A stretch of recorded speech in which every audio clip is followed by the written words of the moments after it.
Gotham, Oakland. Peace, y'all. This is your host, Seneca. Happy St. Patrick's Day. Hope you got on green or you got bad luck. Ooh, that's smooth. Thank you to my friend who gave me this phrase ranch, farmers and distilled rye whiskey, bottle 3,482. Today on Gotham, Oakland, we're going to be discussing M.A.C.R.O's broken promises. But before we get into that, I'm your host, Seneca Scott. You haven't been here before. Gotham, Oakland is a political variety show where we talk about all the things that you don't hear in the news. So we're not here to go over murders and that low vibrational stuff. You can watch that stuff on the news, or if they don't cover it, then maybe I'll cover it. But we're here to talk about the more granular things, the corruption, things you don't see on the news. Things that you may need to know to make informed decisions in Oakland as a voter. Starting off the show before we get into M.A.C.R.O, I want to talk about District 7, Ken Houston, council member. He is, my man Ken is, I gotta say, he's my favorite current council member, or maybe the only one I even like at that point. At this point, but that being said, we don't agree on everything. For example, I obviously don't want Barbara Lee for mayor. Councilmember Ken Houston does want Barbara Lee for mayor. That's fine. We can disagree and still be good neighbors and like each other, right? We should be able to allow that grace in politics. Unfortunately, Oakland doesn't seem to be there. But Ken Houston is thug life. The dude is freaking hilarious. So let's get a little glimpse into the life of Councilmember Ken Houston. Let me share my screen. Go to this man's Facebook page. If you don't follow Ken Houston on Facebook, please do. But I got a couple videos to share, but this dude is hilarious. But the last one I'm going to share is actually really legit. I feel him, and we're going to see exactly what I'm talking about in the last video. But first, for the fun stuff. No photo. Who? That's Lauren. If he missed no photo, he missed no. I'm here getting my soup, supporting my local small business. Got this good clam chowder. It's warm. Ooh, yeah. Give me some chips. It's got my soup. Ooh, yeah. Got my soup. Got my Tabasco. Put my little Tabasco on there. And I got my Oakland voters information guide. For the special mayoral. Hold on. My man got that. So for you content creators out there, pay attention. B-roll, subtitles, quick and to the point, informative. This is how you make content. This man is making content as a content creator from his elected office to keep his voters informed. I appreciate that, Councilmember Houston. And it's not cringe. Too many of y'all be making some cringe-ass content. It's not cool, man. Keep it cool, baby. Election. Ooh, I'm excited. I'm gonna go look through this right now. Let me open up my check bag, get some either on. Alameda County, Oakland Voters Information Guide, City of Oakland. This is a special election for the mayor. So I'm going through it now. Okay, I see that. Oh, Barbara Lee. Look at that. Whoa, man, that looks good. Barbara Lee. That's who I'm voting for. Now, what? Wait a minute. Hold on. No photo. Who? That's Lauren. If he missed no photo, he missed no photo in the information guide. If you missed that, what else he gonna miss? Let me go back to Barbara, man. In the mail right now and read, go through it, and look who's responsible and who's not. So vote for Barbara Lee. Ouch. Yeah, I don't know what happened there. But ain't no excuses for that. So he's obviously stumping for Barbara. I'm not stumping for Barbara. And on Wednesday, I got something for Congresswoman Lee. You should have left me off your damn website. You want smoke with Big Sin? Well, you got it. Good luck. All right, Ken Houston doing his thing, more stumping for Barbara Lee. But here's the clip that more stumping for Barbara Lee. Now, here's the one I wanted to get to. This is the one that caught my attention. That really... in the city of Oakland. We have 20 homicides in the city of Oakland, and we're going to cancel public safety? We have a contract with The the hospital people after of police say Oakland. there was a triple shooting last night happened. Oakland streets are not safe is driving companies away, says Fowler. Public Works and Transportation Committee canceled. We are hired by the people to show up, to hear their voices, right? No one's here. Public Works and Transportation Committee canceled. Why? I'm here right now. Right now. Public safety was canceled. We have 20 homicides in the city of Oakland, and we're going to cancel public. Okay, it's a little redundant, but you get the point. Why are we canceling public safety meetings?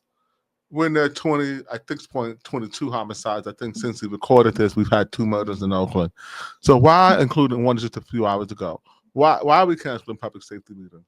And then I add that we've canceled several public safety meetings in the past few months because we can't get a quorum. Who's not showing up? Carol Fife. Who else is not showing up? I don't know. I will look up to see who's on the committee, but I don't have that kind of time today. We're going to get right on into M.A.C.R.O's broken promises. In the episode today, M.A.C.R.O. If you don't know what it is, I'll give you a quick primer. M.A.C.R.O. was supposedly pitched as a solution to policing, and according to Nikki Bash, was supposed to replace the police, and Rebecca Kaplan and Shin Tao and all the progressives, Scan Cow, all of them, right? M.A.C.R.O. was the second coming. If you said anything bad about it, you were politically crucified. It had all these good intentions. And what happened? So we're going to deep dive today with Tim Gardner, the creator of the Oakland Report on Substack. Please subscribe to it. It is an excellent blog, very data-driven, as you will see. If you have never seen this report, I would highly encourage you to subscribe to it. Now, in this report, you see here, the title is M.A.C.R.O. missed all of its pilot project goals, so the city expanded it.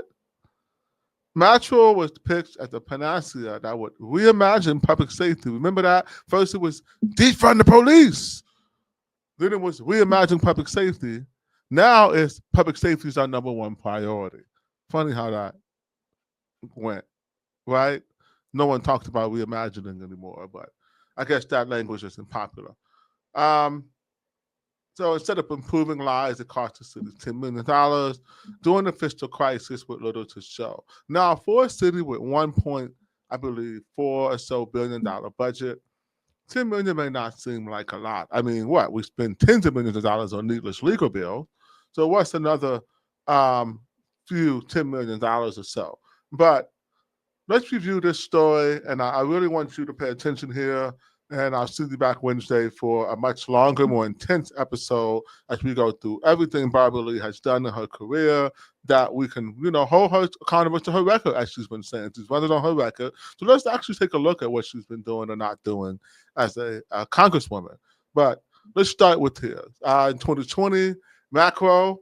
started. It is pushed as a pilot program for non-police response to community disturbances and mental health issues.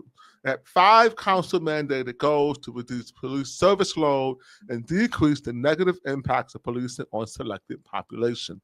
Selected populations mean lower-income neighborhoods, Black and brown communities, where the equity word probably used every other sentence during the M.A.C.R.O. write-up or white paper. When the pilot ended in October 2023, M.A.C.R.O. had not met any of its 5 goals. Now, he puts links here, and the first link is to another article produced in December 26, 2023, also by Tim Gardner. M.A.C.R.O. is 5 times more expensive than the police services that it displaces. So in addition to costing $10 million, it also is 5 times more expensive than actual police to do little more than give out water bottles to the homeless or sit in trucks. I see M.A.C.R.O. all the time in vehicles driving around, not doing much of anything. And we can't get any metrics on it, as we're going to get, as you're going to see here in a second, as we peruse through this very, very valuable article here. So back in 2022, we launched M.A.C.R.O. We had 5 mandated goals. We're going to go through those goals in a second. And when it ended, it had not met any. But despite this miss, the city continues to operate M.A.C.R.O, even expanding it and giving it more taxpayer money.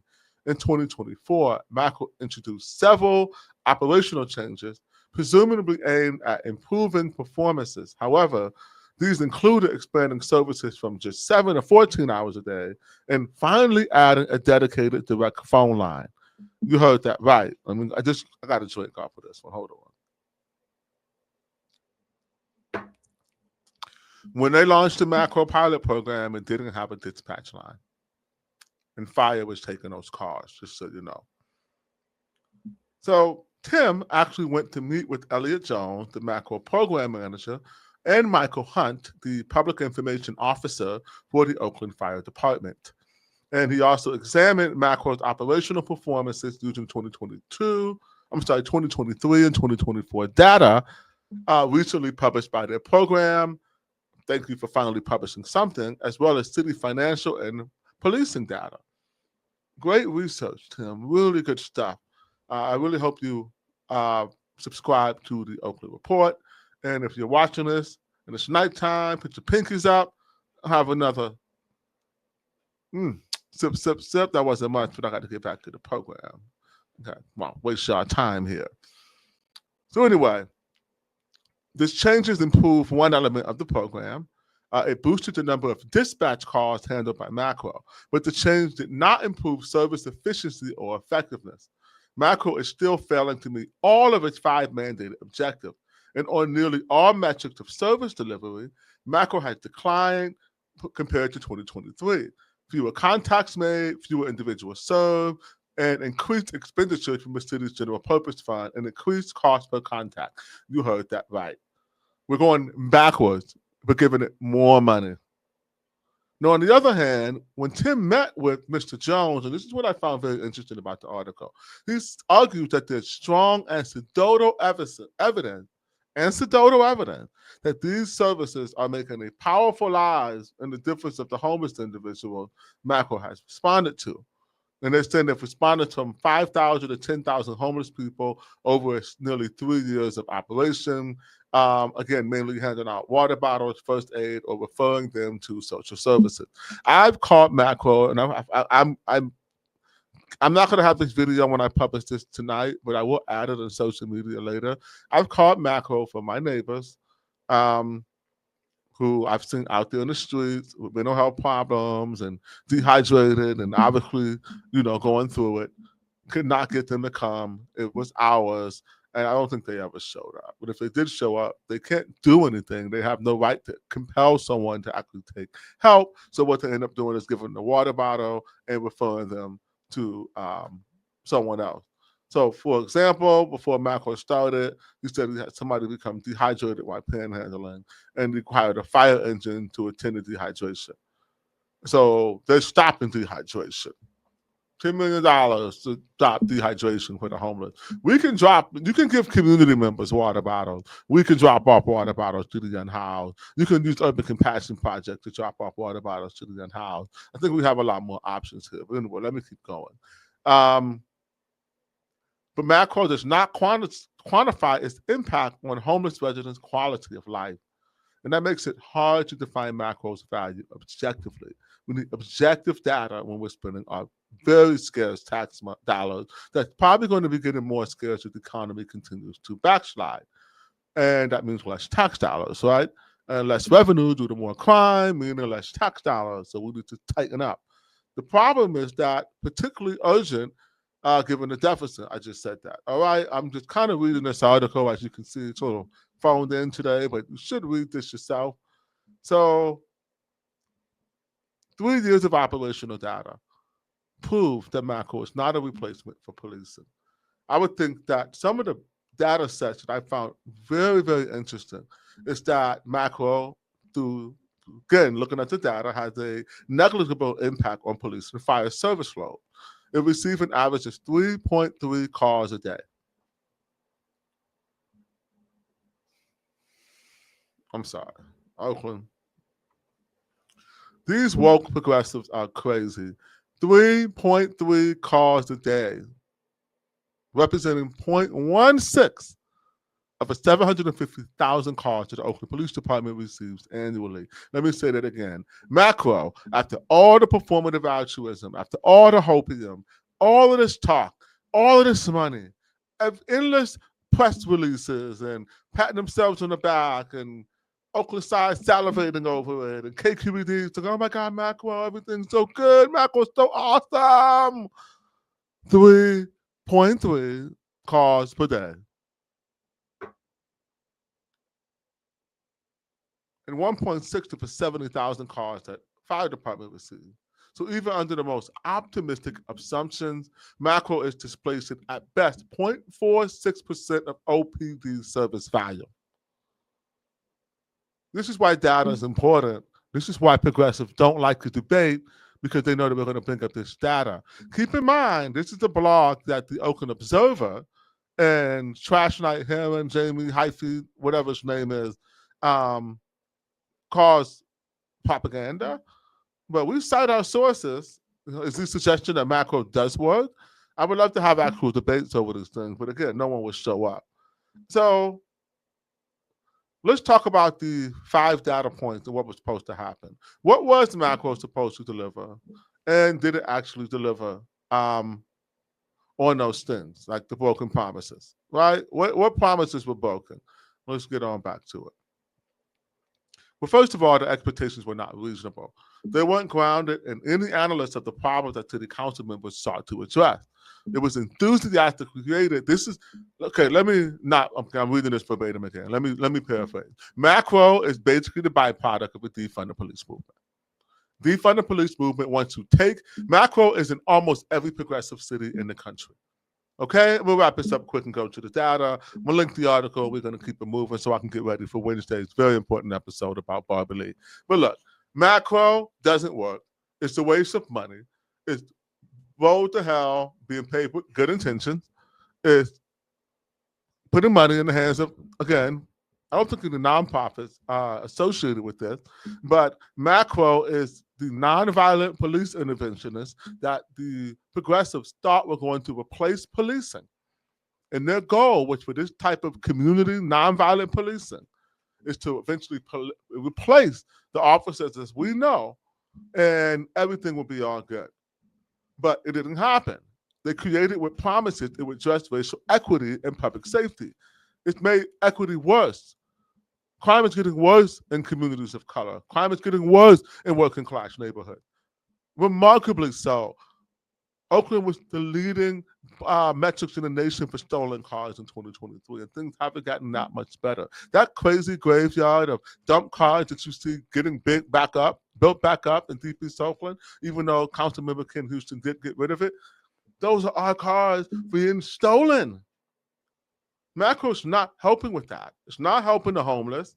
It's passing out water bottles. And they're acting like it's doing a lot more than lying. You know what I found really disappointing? At the debate last week, Barbara Lee said that M.A.C.R.O was great. That same day after the debate, Lauren Taylor had tweeted this exact article that I'm reviewing right now. He tweeted it.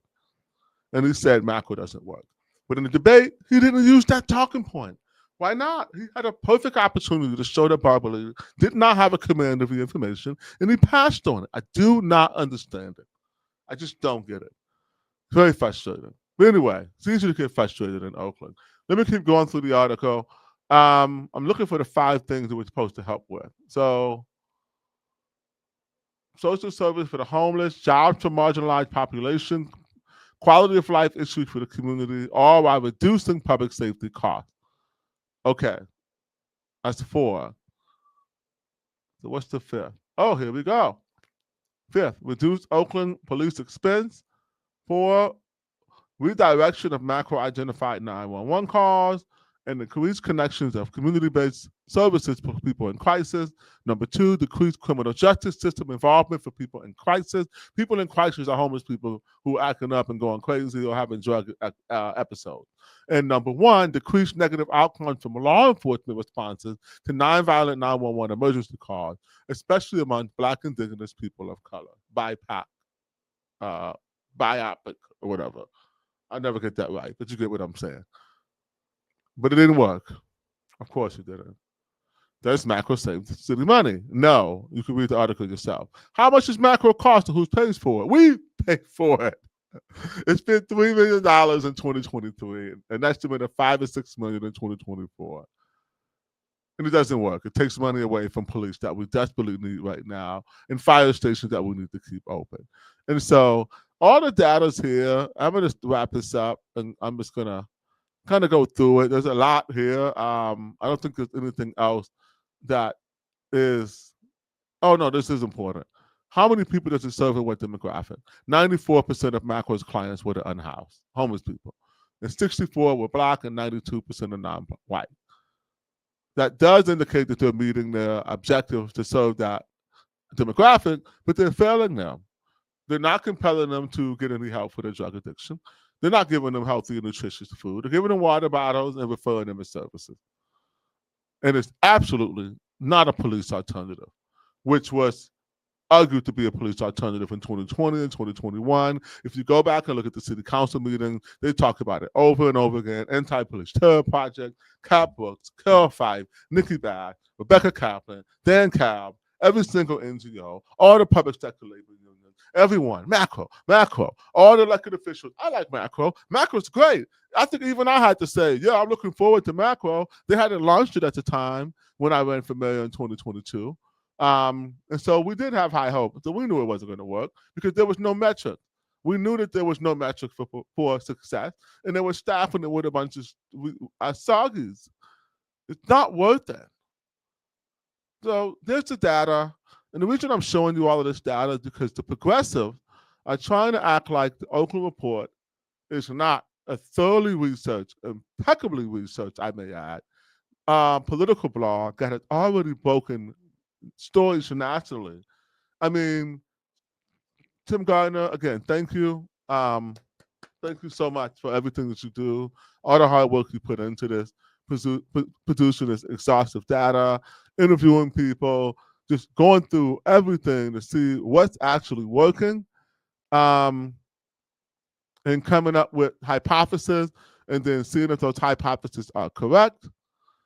You got some comments here. Budget, all reimagine public safety is a bigger waste of taxpayer funds, of course. Of course. So anyway, I'm gonna wrap it up. Oakland's in trouble. I say that all the time, but it's getting worse. We're gonna go bankrupt probably because of this Coliseum deal. It's sad here, man. I mean, I want to say it's only up from here, but it feels like we're still backsliding. So I'm gonna keep hope alive that it is only up from here, and that today was the day that things turn around in Oakland, California. I pray that's the case. But as you know, unless we elect the right people and vote smart in the special election on April 14th or 15th or 14th, I need to know that date, then we will continue to backslide. So don't elect Shintao 2.0. Love your neighbors, pay attention, vote with your heart and your mind, and most importantly, above all, watch Gotham, Oakland. Peace. I love you guys. See you next time. Back here Wednesday. All Barbara Lee. Happy St. Patrick's Day. Have one on me. Yo, I swear it's only up from here. Yo, I swear it's only up from here. Yo, I swear it's only up from here. Yo, I swear it's only up from here.